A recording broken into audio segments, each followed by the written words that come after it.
Hello everyone, welcome back to my YouTube channel study together with Ratika. हमारा आज का video है ट्रांसफ़र ऑफ हीट। अब तक हम लोगों ने थर्मोमीटर के टाइप्स देख लिए हैं, clinical thermometer, laboratory thermometer and digital thermometer. उससे हमें ये तो समझ में आ गया है कि हमारी बॉडी का जो हीट होता है that gets transferred into the thermometer, तभी थर्मोमीटर में मर्क्यूरी का लेवल राइज होता है और वो हमको टेम्परेचर बताता है। But how this transfer of heat takes place वो हम लोग अब डिस्कस करेंगे। अच्छा, इसमें कुछ छोटे छोटे एग्जाम्पल्स हैं जो कि आप कॉमन अपनी डेली लाइफ एक्टिविटीज़ में भी देखते ही हैं। For example, you take a cup of tea और उसको आप जस्ट नॉर्मली रख दें। ये जो कप का चाय है ये थोड़ी देर में आप देखेंगे कि ठंडा हो जाएगा। Now why this happens? हमारा जो ये कप का चाय है इसका टेम्परेचर बहुत ज़्यादा था, इसमें बहुत सारा हीट था जो कि अपने सराउंडिंग में चला जाएगा। इससे हम बोल सकते हैं कि हीट का ट्रांसफ़र होता है from hot to cold region. मतलब ये चाय बहुत ज़्यादा गर्म थी तो ये हॉटर रीजन हो गया, और ये हीट कहाँ ट्रांसफ़र होगा? कोल्ड रीजन में, मतलब सराउंडिंग्स में। और ये तब तक ट्रांसफ़र होता रहता है जब तक आसपास का टेम्परेचर सेम ना हो जाए, मतलब गर्म और ठंडा रीजन एकदम सेम ना हो जाए।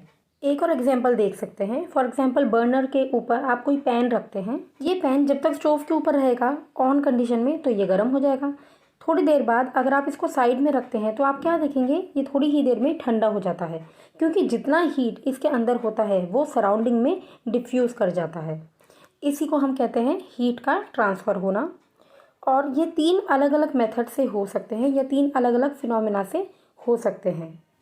तो ट्रांसफ़र ऑफ हीट के 3 प्रोसेसेस होते हैं: conduction, convection and radiation. Conduction mainly it takes place in solids, then convection जो कि it takes place in fluids मतलब लिक्विड्स एंड गैसेस। रेडिएशन वो प्रोसेस है जिसको किसी भी मीडियम की रिक्वायरमेंट नहीं है। एयर है तो भी रेडिएशन हो सकता है, एयर अगर नहीं है मतलब वैक्यूम है तो भी रेडिएशन के थ्रू हीट ट्रांसफ़र हो सकता है। तो अब हम लोग डिटेल में इन तीनों प्रोसेसेस को पढ़ने वाले हैं। देखिए, सबसे पहले हम लोग देखेंगे एक्टिविटी 4.6।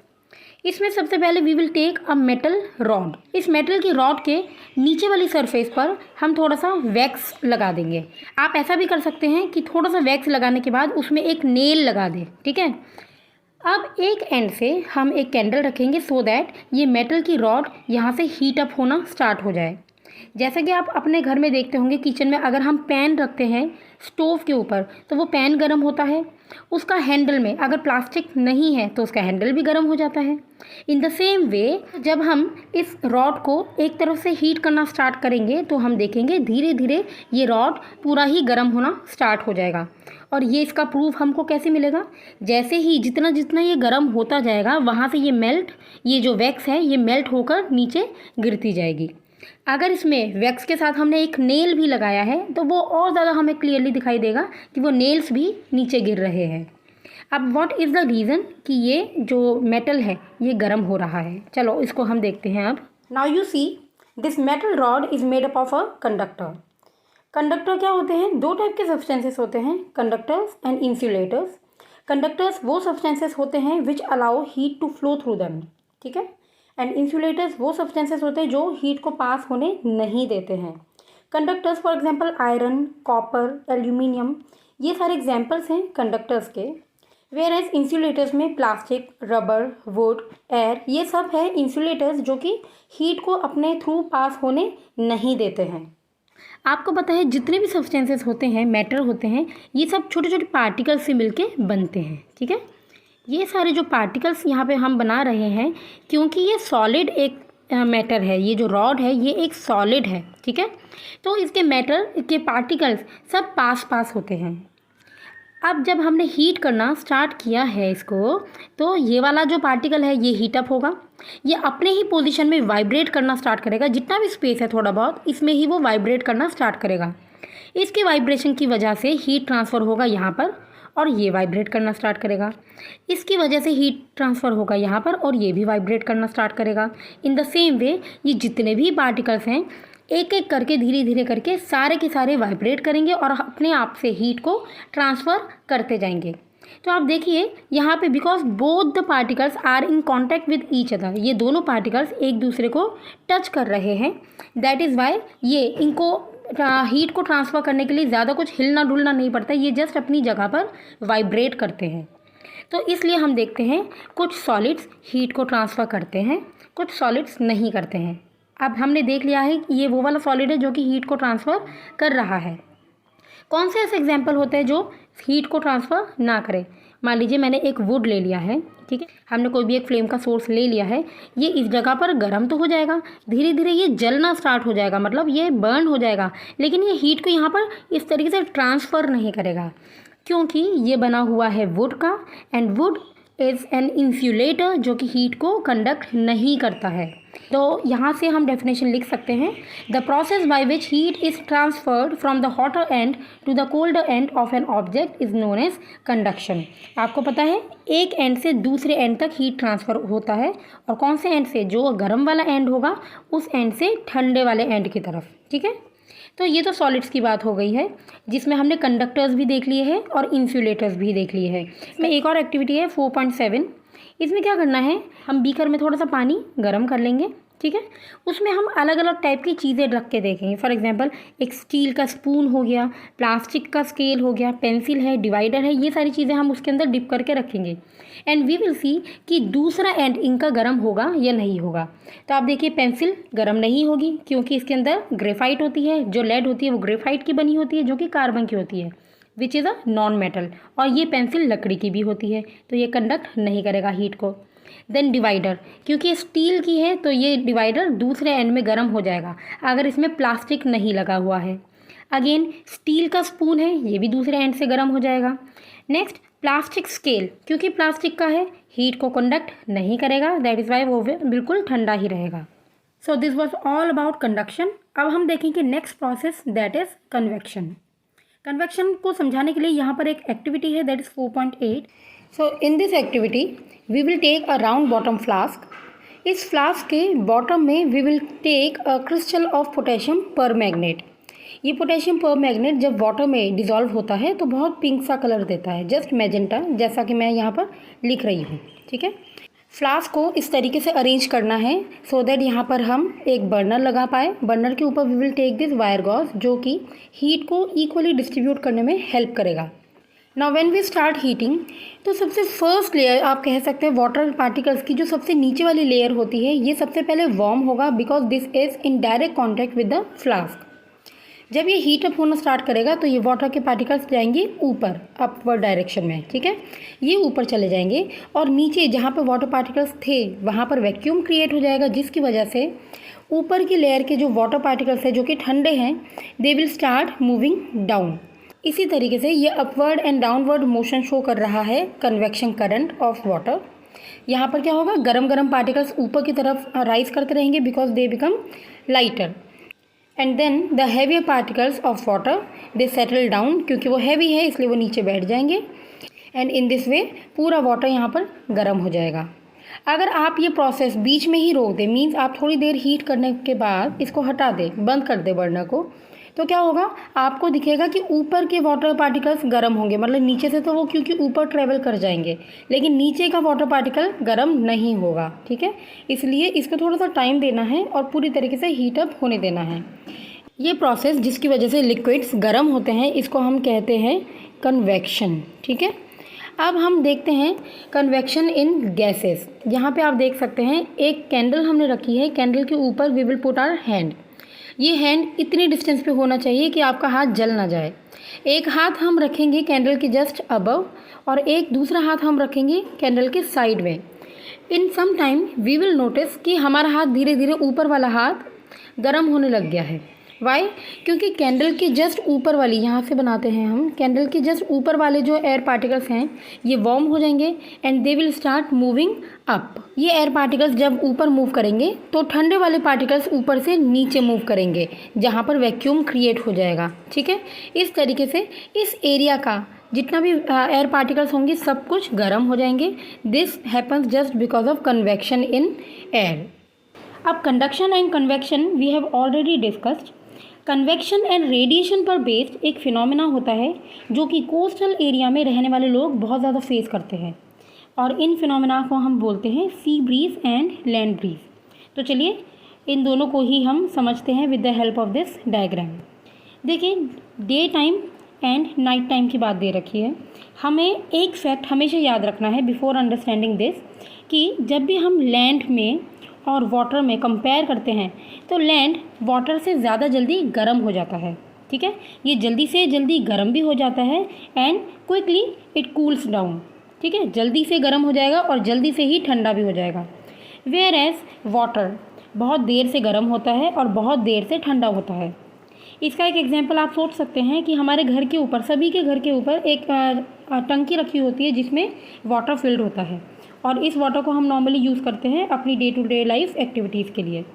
ये पानी अगर आप दोपहर में 2 बजे के आसपास देखेंगे तो बहुत गर्म होगा, शाम के 5 बजे देखेंगे तो भी गर्म रहेगा, शाम के 7 बजे देखेंगे तो भी गर्म रहेगा। ठीक है, फिर रात में होते होते कहीं जाके वो थोड़ा ठंडा होता है। वेयर एज अगर हम बात करें लैंड की, फॉर एग्जांपल जैसे राजस्थान की हम बात करें या कोई भी ऐसा एरिया जहाँ पर सैंड होता है, ठीक है, जहाँ पर सैंड होता है, रेत होती है, ये बहुत जल्दी गर्म हो जाता है।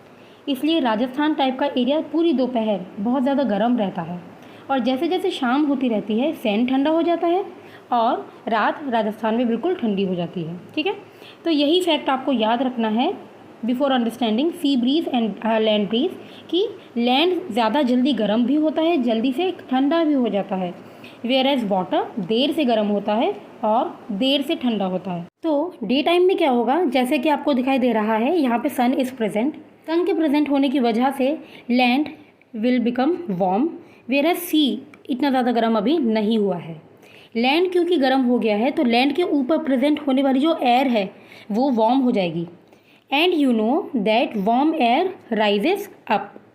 ठीक है, वार्म एयर राइजेस अप, तो यहाँ की जो हवा है लैंड की वो कैसी होगी, वो ऊपर जाना स्टार्ट हो जाएगी, वो राइज कर जाएगी। जब वार्म एयर राइज कर जाती है तो नीचे का जो एरिया होता है जहाँ पर एयर प्रेजेंट थी वहाँ पे कैसा होगा, वैक्यूम क्रिएट हो जाएगा। ठीक है, यहाँ पे मैं लिख भी देती हूँ साथ में। अब जब यहाँ पर वैक्यूम क्रिएट होने लग जाएगा तो सी जो कि ठंडा है अभी, सी से हवा किस तरफ आएगी, लैंड की तरफ आएगी। सी से जब लैंड की तरफ एयर आना स्टार्ट हो जाएगा तो क्या होगा, एक तरफ तो लैंड से वार्म एयर ऊपर जा रही है कॉन्टीन्यूसली, दूसरी तरफ से सी की तरफ से हवा चल रही है लैंड की तरफ। तो आप कहेंगे कि सी से हवा आ रही है लैंड की तरफ, जिसकी वजह से जो ठंडी ठंडी हवा होती है वो आएगी लैंड की तरफ। इसीलिए कोस्टल एरिया में ज़्यादातर जो घर बनाए जाते हैं या जो बिल्डिंग्स होती हैं उनका फेस या उनकी खिड़कियाँ हमेशा सी की तरफ फेसिंग होनी चाहिए, जैसे कि आप यहाँ पे इस हट में भी देख सकते हैं। ऐसा करने से क्या होता है कि सी से आने वाली ठंडी हवा डायरेक्टली उनके खिड़की से या घर के अंदर जाती है। ठीक है, तो ये था हमारा डे टाइम में होने वाली सी ब्रीज। क्योंकि सी से हवा जा रही है लैंड की तरफ, that is why this is known as sea breeze. अब हम देखते हैं example of night time, that is land breeze. ठीक है, अब हमें पता है एक बात, लैंड जितनी ज़्यादा जल्दी गर्म होता है उतनी ज़्यादा जल्दी ठंडा भी हो जाता है। Now this land has cool down, लेकिन जो सी का पानी है दिस इज़ स्टिल वार्म, ये गर्म है। क्योंकि सी के ऊपर की जो एयर है, एयर स्पेस है, वहाँ की जो एयर होगी अब it will be warm, so you know warm air rises up. अब यहाँ से एयर पार्टिकल्स ऊपर की तरफ मूव करेंगे क्योंकि एयर पार्टिकल्स जो वार्म एयर होगा वो ऊपर जाएगा। अब यहाँ का जो इतना भी एयर स्पेसेस जो खाली होते जा रहे हैं वहाँ पर एक वैक्यूम क्रिएट हो जाएगा, जिसकी वजह से लैंड की तरफ से एयर जाएगी सी की तरफ, राइट। अब लैंड की जो एयर है वो जा रही है सी की तरफ, और सी के ऊपर वाला जो एयर है जो कि ऑलरेडी वार्म हो चुका था वो जा रहा है ऊपर। तो इस तरीके से ये साइकिल चलती रहेगी कि यहाँ से हवा जाएगी इधर की तरफ और यहाँ से हवा जाएगी इधर की तरफ, मतलब सी से जाएगा लैंड की तरफ और लैंड से जाएगा सी की तरफ। ठीक है, अब ये तो हमें समझ में आ गया है कि कन्वेक्शन की वजह से ये land breeze and sea breeze हो रहा है। लेकिन सिर्फ और सिर्फ convection is not taking place here, radiation is also taking place. आपको मैंने पहले ही बताया था, कंडक्शन होता है सॉलिड्स में, कन्वेक्शन होता है फ्लूइड्स में, that is liquid and gas. Radiation वहाँ पर होता है जहाँ पर किसी भी मीडियम की रिक्वायरमेंट नहीं होती है, या जहाँ पर मीडियम प्रेजेंट नहीं है वहाँ पर radiation will take place. Now radiation can take place in both the areas, जहाँ पे मीडियम प्रेजेंट है, जहाँ पे मीडियम प्रेजेंट नहीं है। ठीक है, अब इसमें कुछ हम एग्जाम्पल्स देखते हैं। फॉर एग्जाम्पल आप देखिए आपका एक बड़ा सा रूम है, ठीक है। रूम में एक तरफ आपने एक हीटर जलाया हुआ है और आप यहाँ पर इस कॉर्नर में बैठे हुए हैं। रूम हीटर से पूरा रूम गर्म हो जाएगा। स्टार्टिंग में तो यहाँ वाला जो एरिया है यही गर्म होगा, जो कि रूम हीटर के जस्ट ऊपर होगा। धीरे धीरे वो वार्म एयर पूरे में स्प्रेड होता जाएगा। तो आप देखिए जो ये वाला एरिया है यहाँ पर तो कन्वेक्शन प्रोसेस चल रहा है, लेकिन जो हमारे तक भी पूरे पूरे रूम में गर्म हवा आ जाती है, या आप कह सकते हैं जो गर्मी पूरे रूम में फैल जाती है, that takes place because of process of radiation, ठीक है। अब आप कहेंगे यहाँ पर तो मीडियम होता है, मतलब एयर का मीडियम तो है ही हमारे रूम के अंदर। तभी मैंने आपको पहले ही कहा था that radiation can take place in both the areas, जहाँ पे मीडियम है और जहाँ पर मीडियम नहीं है, ठीक है। अगर सन से हम देखें, हमारा जो सन है यहाँ पर, सन से आने वाली धूप हमारे रूम्स में पड़ती है और हमारी रूम गर्म हो जाती है। अब सन से मोस्टली जो स्पेस में एरिया होता है वहाँ पर क्या होता है, वहाँ पर वैक्यूम होता है। वैक्यूम का मतलब एब्सेंस ऑफ एयर, जहाँ पर हवा नहीं होती है। तो वैक्यूम से हमारे रूम तक ये धूप कैसे आती है, through the process of radiation.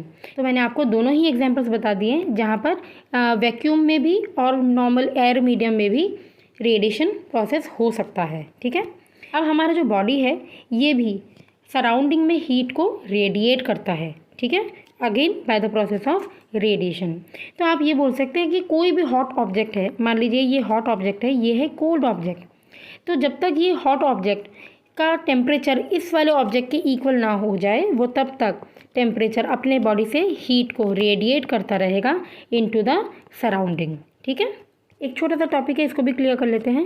Kinds of clothes we wear in summer and winter. Simple सी बात है, समर में हम लोग बहुत लाइट कलर के कॉटन क्लोथ्स पहनते हैं, क्योंकि light colour most of the heat को रेडिएट कर देता है, कुछ भी एब्जॉर्ब नहीं करता है। वेयर एज जो डार्क कलर्स होते हैं वो हीट को बहुत ज़्यादा एब्जॉर्ब कर लेता है।